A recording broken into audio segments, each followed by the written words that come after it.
Hello manifesters, welcome to my channel. Friends, आप कई दिनों से कई समय से लॉ ऑफ अट्रैक्शन सुन रहे हो, देख रहे हो, पढ़ रहे हो, सीख रहे हो। तो क्या आप लॉ ऑफ अट्रैक्शन क्या है वो समझ चुके हो? आज के इस वीडियो में मैं लॉ ऑफ अट्रैक्शन का एक दूसरा पहलू के ऊपर बात करने वाली हूँ, डिस्कस करने वाली हूँ। जो जनरली होता है ना कि लॉ ऑफ अट्रैक्शन फॉलो कर लो तो आपको वो मिल जाएगा। मैं आज वैसे कोई बात नहीं करने वाली। लॉ ऑफ अट्रैक्शन का जो स्टेप्स होते हैं, ask, believe, let go, receive, visualise करना, ड्रीम लिखना, ग्रेटिट्यूड करना, अगर आप इसको गौर से ऑब्जर्व करोगे तो भी आप लॉ ऑफ अट्रैक्शन का वो दूसरा पहलू समझ जाओगे। शायद आपने कभी उस पर ध्यान नहीं दिया, शायद आपने कभी लॉ ऑफ अट्रैक्शन को उस तरह से नहीं समझा जिस तरह से मैं आज बात करने जा रही हूँ। आपने हमेशा सोचा कि लॉ ऑफ अट्रैक्शन को फॉलो करके, अप्लाई करके, कुछ टेक्निक्स करके हम जो चाहते हैं वो अचीव कर लेंगे। आपका हमेशा वो ध्यान रहा, आपका ध्यान उस तरफ ले गया कि आप अगर लॉ ऑफ अट्रैक्शन करते हो आपको वो मिल जाएगा। इवन मैं कहूँगी सीक्रेट बुक से भी लेके अब तक जो भी लॉ ऑफ अट्रैक्शन के ऊपर बात करता है वो वही बात करता है कि लॉ ऑफ अट्रैक्शन फॉलो कर लो, आप जो चाहते हो आपको मिल जाएगी, राइट। लेकिन मैं आज लॉ ऑफ अट्रैक्शन का एक दूसरा पहलू के ऊपर बात करने वाली हूँ। आप इस वीडियो को एंड तक देखिए, आपको लॉ ऑफ अट्रैक्शन के बारे में कुछ नया जानने को मिलेगा, कुछ नया समझने को मिलेगा। तो फिर चलिए शुरू करते हैं आज का ये वीडियो।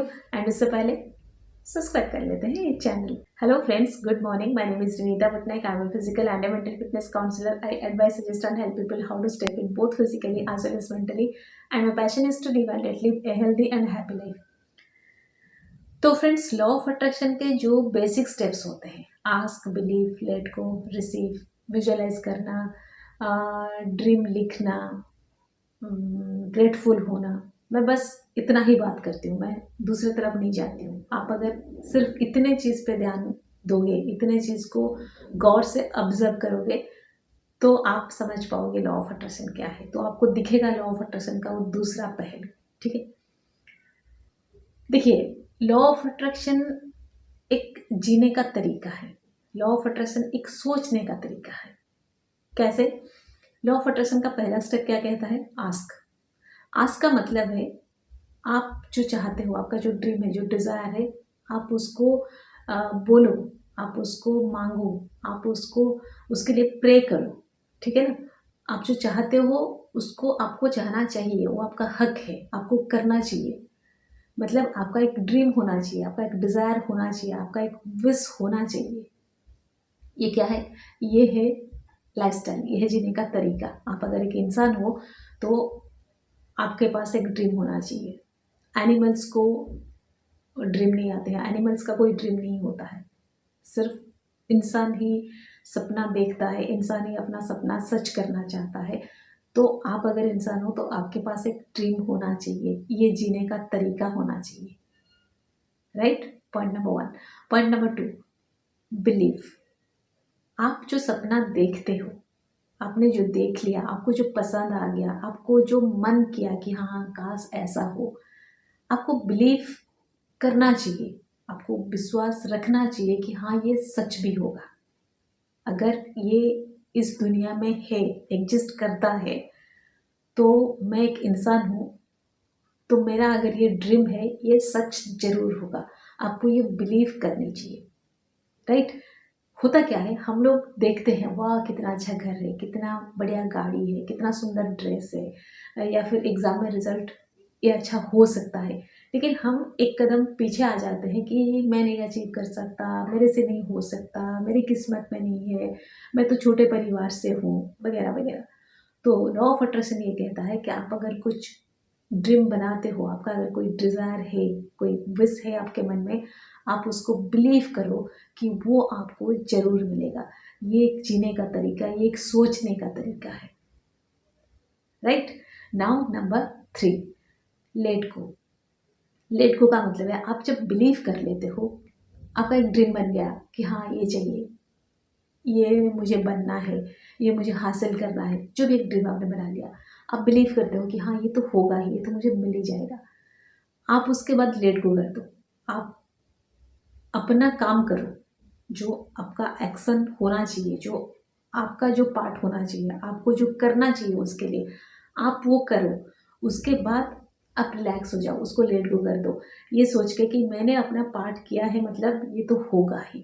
अगर नहीं होगा तो ऐसा तो नहीं कि ज़िंदगी ख़त्म हो जाएगी, कुछ तो होगा ना, बस जो भी होगा अच्छा होगा। ये सोच के आप लेट गो कर दो, आप आराम से चद्दर ओढ़ के सो जाओ। हम क्या करते हैं, एक ड्रीम रखते हैं, एक डिज़ायर रखते हैं, एक विश रखते हैं, उसके लिए लॉ ऑफ अट्रैक्शन फॉलो करते हैं, टेक्निक्स करते हैं, उसके बाद दुखी होते हैं। होगा क्या, कब होगा, नहीं हुआ तो क्या होगा, अगर नहीं हुआ तो क्या हो जाएगा। भाई कई सारे चीज़ें हमारे लाइफ में होते हैं जो नहीं होता है, उसके बाद भी हम जिंदा होते हैं, लेकिन उससे पहले हम दुखी होते हैं, रोते हैं, परेशान होते हैं, अगर नहीं हुआ तो, अगर नहीं हुआ तो, अगर नहीं हुआ तो। एंड वो जब नहीं होता है फिर उसके बाद भी हम जिंदा रहते हैं। ठीक है ना। तो लॉ ऑफ अट्रैक्शन ये कहता है कि सपना देखो, बिलीव करो, उस पर वर्क करो, लेट गो कर दो, आराम से चद्दर ओढ़ के सो जाओ। नेक्स्ट डे उठो, फिर अपना जो काम करना है करो, अपना एक्शन करते रहो। अगर लॉ ऑफ अट्रैक्शन में कोई ये समझाता है कि लॉ ऑफ एक्शन करने की जरूरत नहीं है, लॉ ऑफ अट्रैक्शन अपने आप काम करता है, मैं कहूँगी वो सरासर झूठ बोलते हैं। मैं एक्शन के पार्ट में बाद में आऊँगी, ये कंप्लीट कर लो, एक्शन वाला पार्ट में भी आऊँगी, वो भी बहुत इंटरेस्टिंग मैं बताने वाली हूँ आज इस वीडियो में। तो आपको उसके बाद लेट को करना है, ये भी जीने का एक तरीका है ना।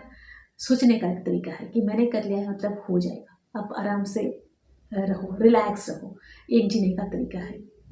उसके बाद आता है रिसीव। रिसीव ऐसा नहीं कि आप जब रिसीव करोगे तब रिसीव होगा, आप रिसीव करने से पहले भी रिसीव कर लेते हो। कैसे? आप खुश हो जाते हो, आप सेलिब्रेट करते हो, आप केक काटते हो। आपको ये भी बताया गया है कि केक काटने से आपके ड्रीम एंड डिज़ायर पूरे होते हैं, उस तरह से नहीं होता। आप केक काट लेते हो, आप सेलिब्रेट कर लेते हो कि यस, जो मैं चाहता हूँ या जो मैं चाहती हूँ, जिसके लिए मैंने इतना कुछ किया है, ये तो हो ही जाएगा, है ना। आपने मूवी में देखा होगा, जब लड़के को उस लड़की से प्यार हो जाता है ना, वो उस वक्त सेलिब्रेट करता है, वो डांस करता है, वो खुश हो जाता है, वो उड़ने लगता है। मतलब तब तक वो लड़की से इज़हार भी नहीं किया हुआ होता है, लड़की को पता भी नहीं होता है, लड़के ने हाँ भी नहीं कहा होता है, शादी नहीं हुआ होता है, लेकिन वो खुश हो जाता है, वो उसको सेलिब्रेट करता है, वो डांस करने लगता है, वो नाचने लगता है, घूमने लगता है, वो बस वो उड़ने लगता है हवा में कि हो गया। वो क्या है? वो है रिसीव। तो आपकी एटीट्यूड वैसी होनी चाहिए, आपको लगना चाहिए कि यस, मैं जो चाहता था वो मुझे मिलेगा, क्योंकि वो इस दुनिया में है एंड मैंने अपना पार्ट किया है, मैंने अपना काम किया है, तो होगा ही। एंड जब होगा ऐसे होगा, आप उसको विजुअलाइज करते हो, आप जो चाहते हो, जो आपका ड्रीम है, जो डिज़ायर है, उसको बार बार लिखते हो, क्योंकि आप अपने आप को याद दिलाते हो, अपने दिमाग में उसको बिठा के रखते हो कि हाँ ये मुझे चाहिए। आप उसको विजुअलाइज करते हो। आपके पास जो कुछ भी है, अगर जो चाहते हो नहीं भी मिलता है, तब भी आप यूनिवर्स को थैंक यू बोलते हो, तब भी आप ऊपर वाले को थैंक यू बोलते हो, ग्रेटिट्यूड करते हो। ये सारा कुछ अगर आप गौर से देखो, ये जीने का तरीका है, ये सोचने का तरीका है। लॉ ऑफ अट्रैक्शन आपको यही सिखाता है, ना कि लॉ ऑफ अट्रैक्शन करो तो ये मिल जाएगा, राइट। मुझे एक चीज़ बताओ, 2006 में सीक्रेट बुक आया, 2007 में उसका वीडियो आया, मतलब उसका मूवी आया, एंड 2007 में जब उसका मूवी आया, उसके बाद से लॉ ऑफ अट्रैक्शन ज़्यादा मतलब पता चला लोगों को, वायरल हुआ तब से। उससे पहले लॉ ऑफ अट्रैक्शन के ऊपर लोग इतना बात नहीं करते थे। तो जब ये लॉ ऑफ अट्रैक्शन पता चला, क्या उससे पहले लोग सक्सेस नहीं होते थे? उससे पहले लोग कुछ अचीव नहीं करते थे? क्या उससे पहले लोग ड्रीम नहीं लिखते थे? क्या उससे पहले लोग अपने ड्रीम को विजुअलाइज नहीं करते थे? क्या उससे पहले लोग गॉड को या फिर ऊपर वाले को थैंक यू नहीं बोलते थे? क्या था वो भी लॉ ऑफ अट्रैक्शन ही था। उनके लिए वो जीने का तरीका था, उनके लिए वो सोचने का तरीका था। जब उसको नाम दे दिया गया लॉ ऑफ अट्रैक्शन, उसके बाद उसका ये वाला साइड आपको दिखाया गया कि लॉ ऑफ अट्रैक्शन करो तो आपको ये मिल जाएगी। कैसे करोगे? 55 × 5 करो, 33 × 3 करो, ये करो, वो करो, ऐसा करो, वैसा करो। ठीक है ना। अब समझ में आ रहा है कि लॉ ऑफ अट्रैक्शन एक जीने का तरीका है, एक सोचने का तरीका है। हाँ, अब मैं बात करने वाली हूँ एक्शन के ऊपर। एक्शन क्यों जरूरी है। जो लोग बोलते हैं कि कुछ करने की जरूरत नहीं, बस आप लॉ ऑफ अट्रैक्शन करो, आप यूनिवर्स को ऑर्डर दो, मेरा ये काम कर दो, वो काम कर दो, यूनिवर्स कर देगा। नहीं, जो लोग बोलते हैं कि यूनिवर्स को ऑर्डर दो, काम कर लेगा, वो भी अपना काम करते हैं। जब तक आप एक्शन नहीं करोगे तब तक आपका साथ यूनिवर्स नहीं देने वाला, तब तक ऊपर वाला आपका साथ नहीं देने वाला। मैं आपको बताऊं, अर्जुन जब युद्ध के लिए कुरुक्षेत्र में युद्ध भूमि में उतरा, उसके बाद उसको गीता ज्ञान मिला था, है ना। श्री कृष्ण अर्जुन के साथ पहले भी थे, लेकिन वो उसको घर में बिठा के गीता का ज्ञान नहीं दिए थे। जब वो युद्ध भूमि में उतरा, जब वो अपना एक्शन करने उतरा, तब भगवान श्री कृष्ण ने उसे गीता का ज्ञान दिया। तो जब तक आप एक्शन नहीं करते हो, जब तक आप बैटलफील्ड में नहीं उतरते हो, तब तक यूनिवर्स भी आपका साथ नहीं देता। तो कभी भी मत ये सोचो कि लॉ ऑफ अट्रैक्शन कर दूंगा, 55x5 करूँगा, 55 टाइम्स लिख के सोफे पे सो जाऊँगा एंड एग्ज़ाम में टॉप कर लूँगा, ये कभी नहीं होगा। आपको एक्शन करना ही करना है। जो लोग बोलते हैं कि ना कि एक्शन नहीं करना है, बस लॉ ऑफ अट्रैक्शन करो, टेक्निक्स करो, मिल जाएगा, यूनिवर्स को बोल दो, सब कुछ हो जाएगा, वो अपना व्यूज़ बटोरते हैं एंड आपको बेवकूफ़ बनाते हैं। ठीक है, तो आया समझ में लॉ ऑफ अट्रैक्शन का ये दूसरा पहलू देखा आपने कि लॉ ऑफ अट्रैक्शन जीने का एक तरीका है, सोचने का एक तरीका है। आप खुद भी और डीपली इसके ऊपर सोच सकते हो और अच्छे से इसको ऑब्जर्व कर सकते हो। खुद इसको ऑब्जर्व करो, खुद और ज़्यादा इसके बारे में समझने की कोशिश करो एंड आपको जो पता चलता है वो आप कमेंट सेक्शन में लिख के बताओ। ठीक है, तो friends that's all for today. Stay happy always, bye bye.